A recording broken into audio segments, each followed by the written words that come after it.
ฮัลโหลสบายดีทำสมเบิร์ดทุกทานเด้อพบกับส่องน้องนาพะทั่วมื้อนี้น้องนาจะเดินทางไปสวรรณเขตเนาะจากปากซีไปสวรรณเขตประมาณ200กว่ากิโลใส่เวลาประมาณ4 ชั่วโมง5ชั่วโมงทุกคนจะเดินทางไปเพื่อมอบเครื่องให้คนพิการตาเนาะอยู่ศูนย์เพิ่นจะมี50คนก็จะมีแฟบยาสาวหัวยาสีฟันปลากระป๋องโซฟีเกลือน้ำตาลน้ำปลาซันได้เนาะก็ขอบใจสาวนุ่งนิ้งเด้อที่เพิ่นกาเกี่ยมเครื่องถาดองนาอยู่ทางสวรรณเขตเพิ่นได้ไปซื้ออยู่มุกพุ่นเนาะเพิ่นขามไปมุกอยู่ไทยเพิ่นแหละเนาะปัจจัยนี้ก็ได้มาจากโบสถ์ลาว FLBC ละลัดก็ขอขอบคุณพระเจ้าที่เมตตาให้น้องนาได้มาเฮ็ดภารกิจนี้แล้วก็ให้คนพิการตา50คนได้รับเครื่องของในส่วนนี้เนาะแล้วก็ขอบใจอาจารย์โฮมพันธ์ขอให้พระเจ้าอวยพรเบิดทุกคนเด้อที่เพิ่นสวยแบ่งปันในขันนี้เนาะแล้วก็ขอให้พระเจ้าทรงได้รับเกียรติเด้อเดี๋ยวเดินทางไปหมอบเครื่องหมอบของเบิ่งบรรยากาศไปน้ำกันทุกคนศูนย์พิการตาสวรรณเขตเนาะทุกคนตอนนี้ก็เดินทางมาฮอดจุดหมายที่เฮาจะมาแบ่งปันสิ่งของในมือนี้เนาะก็คือศูนย์พิการตาหรือเอื่นว่าโรงหมอพิการตาอยู่สวรรณเขตตอนนี้เพิ่นกำลัง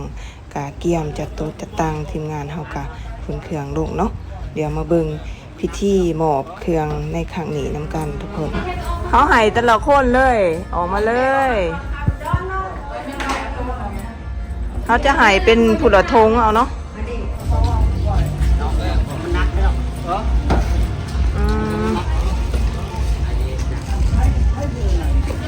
สบายดีแสดงว่ามีผู้เห็นหน่อยผู้เห็นหลายเนาะผู้นี้บ่เห็นเลยบอกโอ้ซื้อยังเนาะซื้อสเตียอยู่สวรรณเขตนี่บอกอยู่บ้านเมืองไหนเมืองเซโปนอ๋อมาอยู่นี่จักปีเดี๋ยวอยู่ศูนย์นี่มาแต่อย่างน้อยโอ้มาอยู่แต่ยังหน่อยเลย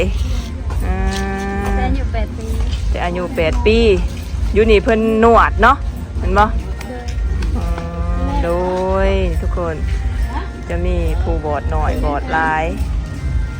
ผู้นี้เพิ่นบ่เห็นเลยเนาะผู้นี้เห็นบ่เจ้าเห็นบ่บ่เห็นคือกันเนาะผู้นี้เพิ่นมีแว่นแต่ว่าลืมแว่นหอยอยู่ประตูลืมแว่นบ่เป็นหยังมื้ออื่นเอามาให้เด้อลืมอยู่เพื่อนคนซื้อแว่นให้ผู้ละอัน50คนเนาะอยู่นี่เนาะ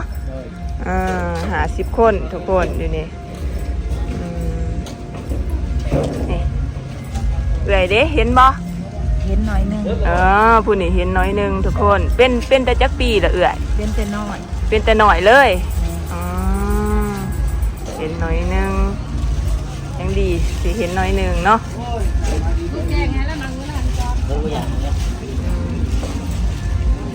พอเด้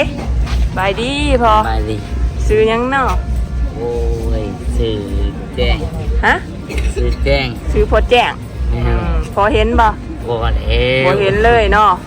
เลยดูพอมาอยู่ศูนย์เพิ่นจักปีล่ะศูนย์พิการนี่ตั้งแต่ปี2010โอ้อายุจักปีล่ะพอเดี๋ยวนี้ก็สิเข้า50แล้วโอ้ประมาณ50จนเฒ่าแล้วโอ้เอาจังน้อยครับถ้ารับเครื่องเด้อพอเด้อเพิ่นคนลงรถเบิดก่อนได้เบิดทุกคนเลยครบอยู่บ่ล่ะครบอยู่บ่โอ้มีไปโรงเรียนนำเอาบ่เป็นหยังเอาเดือสำไหนแล้วก็ให้ฝากให้เพิ่นให้หมู่เพิ่นเองเนาะ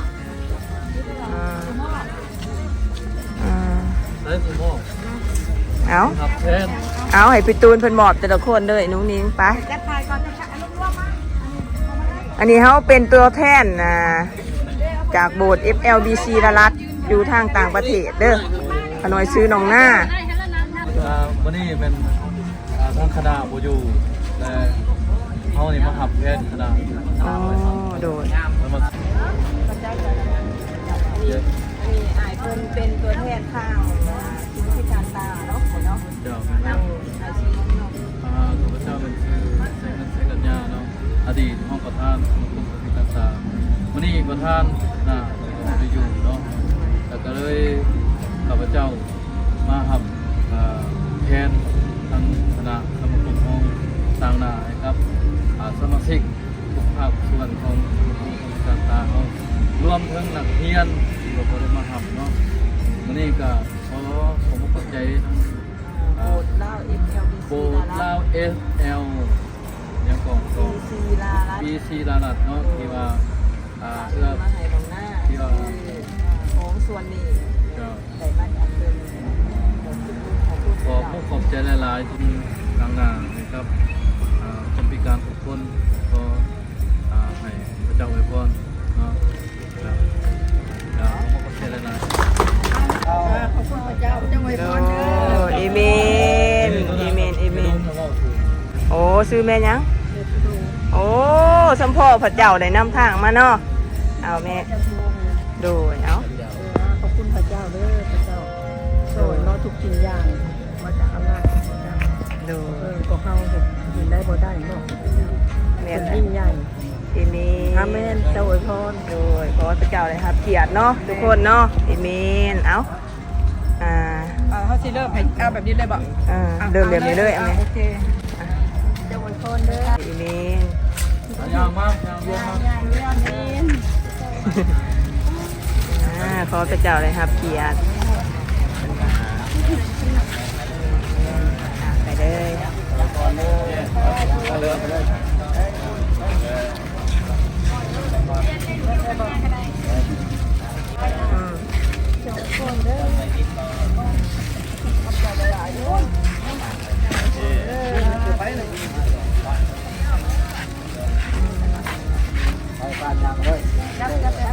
ขอบคุณพระเจ้าเด้อทุกคนเด้อพระเจ้าอวยพร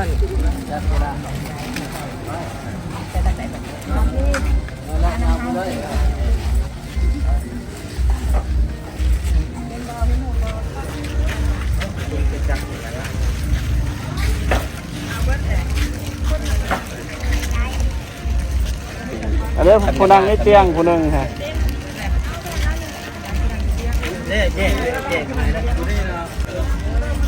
อันเพียงนะพันจีอันนั้น เราอยู่กับเซ่อันนี้เป็นโบสถ์อยู่ทางต่างประเทศอาจารย์โคงฟ้านแม่หูอยู่บ่โอ้นี่ขอบคุณขอบคุณพระเจ้าอาจารย์โคงฟ้านเด้อในการเผาแก่เบิร์ดทุกคนเนาะโดยตัวเดือนในครั้งนี้ เจ้าอวยพรเด้อเจ้าอวยพ อวย ร พรเชิญโดยเบิร์ดทุกคนเด้อที่ถวายมากก็ให้ได้บุญไปขึ้นกับเราพบสุขเสาเนาะ โดยเอาเจ้าอวยพร เจ้าอวยพรเด้อ ก็ขอบคุณขอบใจหลายๆคือว่าแล้วที่ว่าเพิ่นได้เจตนาเพิ่นฮอนที่มาซอยแบ่งเบาภาระให้กับสมาชิกเขาก็คือว่าดีใจหลายเนาะที่ว่ามีเครื่องบริจาคมาเข้าสู่ให้กับไอ้น้องเฮาบ่ทุกคนเนาะก็บ่มีคำอื่นใดที่จะเว้าหยังหลายเนาะเพราะว่าดีใจหลายเอาขอบคุณขอบใจหลายๆขอให้พระเจ้าอวยพร ผู้ที่ถวายมาเนาะ ผู้ที่ โดย ถวายมา เอาเอเมน แม่ เอาโดย โบสถ์รัตนนังสี อยู่แข้งใดเนาะ อยู่สวรรณเขตนี่นครกระสอน อ๋อ แต่เพิ่นก็ออกไปช่วยเด็กคนเนาะ โอ้โดย เขาอาจารย์สังวรอาจารย์อาจจะฮู้เพราะว่าเพิ่นเคยมาประชุม อ๋ออาจารย์โฮมพันธุ์เคยมาบ่ แม่น โอ้เป็นก็เคยมาเนาะเอาแม่เดี๋ยวก่อนโดยอันส่วนที่เหลือนี่ดูฝากให้ผู้ที่เพิ่นไปโรงเรียนเด้อมอบให้เพิ่นเพิ่มเติมรวมเบิด50ชุดเนาะโดยเป็นกำลังใจให้เบิดทุกคนเด้อสู้ๆโดยพระเจ้าฮักทุกคนเด้อเอามาบ๊ายบายมีโอกาสหน้ามายามใหม่เด้อ แล้วผู้ที่จะเข้าตัวนี้ โดยบาย